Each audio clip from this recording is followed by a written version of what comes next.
नमस्ते किसान भाइयों। आज हम खेती की उस सबसे बड़ी चुनौती पर चर्चा करने जा रहे हैं जिसे दुनिया भर के कृषि वैज्ञानिकों ने विश्व का सबसे खतरनाक खरपतवार घोषित किया है। हम बात कर रहे हैं मोथा घास की। इसे अंग्रेजी में नट सेज और वैज्ञानिक भाषा में साइप्रस रोटंडस कहा जाता है।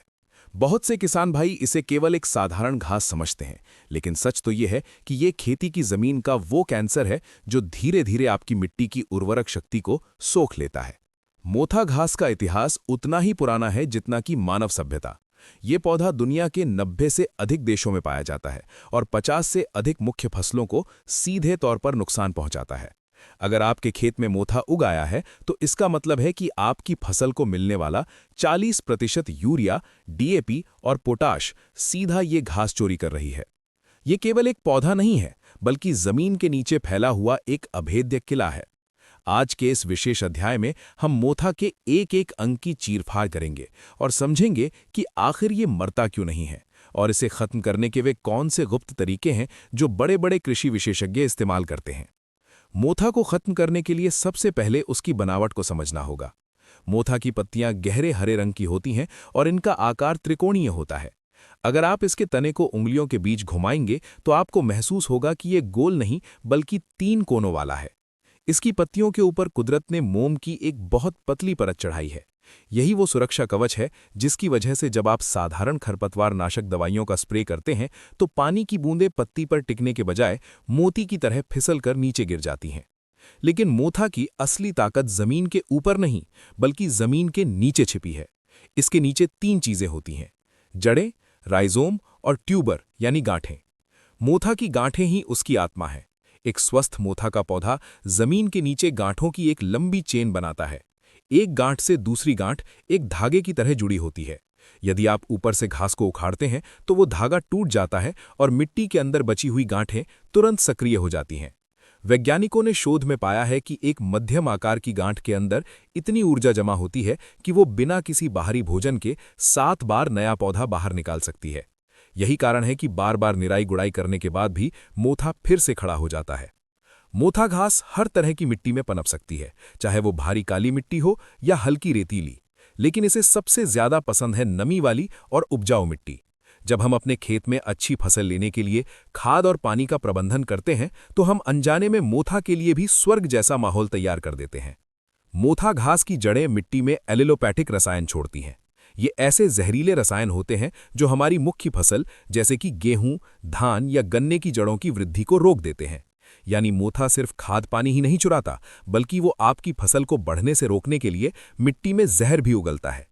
अगर आपके खेत के एक छोटे से हिस्से में मोथा है तो वो 1 साल के भीतर पूरे 1 एकड़ में फैलने की क्षमता रखता है, क्योंकि इसकी एक गांठ 1 साल में सैकड़ों नई गांठें पैदा कर सकती है।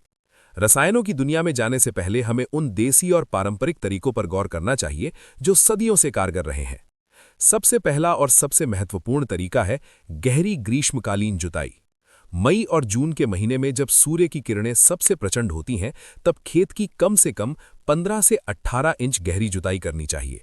इसके लिए मिट्टी पलटने वाले हल यानी MB प्लाऊ का ही इस्तेमाल करें।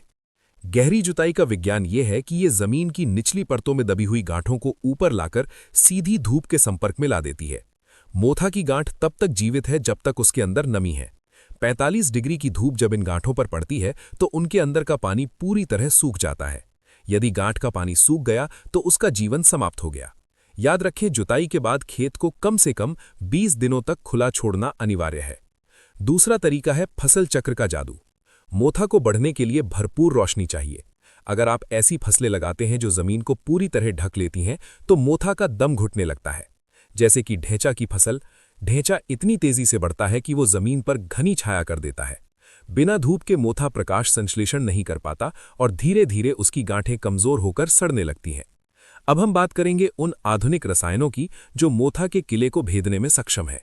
बहुत से किसान भाई गलत दवा का चुनाव करते हैं, जिससे पैसा भी बर्बाद होता है और मिट्टी भी खराब होती है। हेलो सल्फ्यूरॉन मिथाइल 75% WG ये दुनिया का सबसे प्रसिद्ध मोथा नाशक है। इसे गन्ने, मक्के और धान की फसलों में सुरक्षित रूप से उपयोग किया जा सकता है। इसकी कार्यप्रणाली सिस्टमिक है। इसका मतलब है कि जैसे ही आप इसका स्प्रे पत्तियों पर करते हैं, ये पत्तियों के रंध्रों के जरिए सोख लिया जाता है और जमीन के नीचे मौजूद अंतिम गांठ तक पहुंचता है।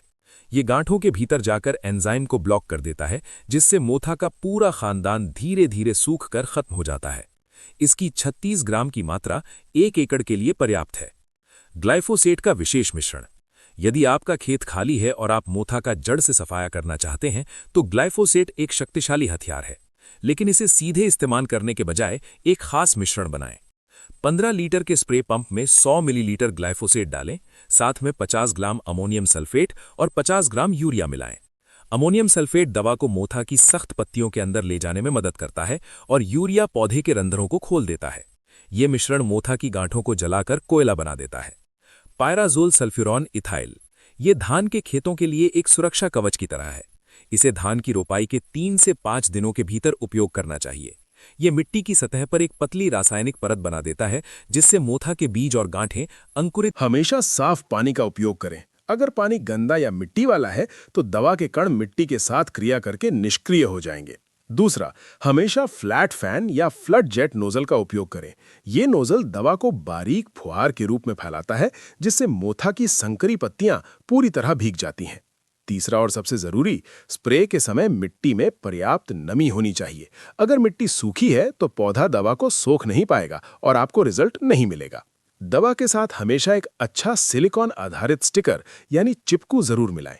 क्योंकि मोथा की पत्ती चिकनी होती है, इसलिए बिना स्टिकर के दवा की बूंदें नीचे गिर जाती हैं। स्टिकर दवा को पत्ती पर चिपका देता है और उसे तेजी से अंदर पहुंचाने में मदद करता है। अध्याय 7, बागवानी और सब्जियों में मोथा का प्रबंधन। अगर आप आम, नींबू, अमरूद या अंगूर के बाग लगाते हैं तो वहां मोथा को खत्म करना और भी चुनौतीपूर्ण होता है, क्योंकि वहां हम हर जगह जुताई नहीं कर सकते। बागों में सॉयल सोलराइजेशन यानी मिट्टी का सौरीकरण सबसे बेहतर है। गर्मियों में पेड़ों के बीच की खाली जगह को पारदर्शी प्लास्टिक शीट से ढक दें। इससे जमीन के अंदर का तापमान 60 डिग्री तक पहुंच जाता है, जिससे मोथा की गांठें उबलकर मर जाती हैं। सब्जियों के खेत में मल्चिंग पेपर का उपयोग करें।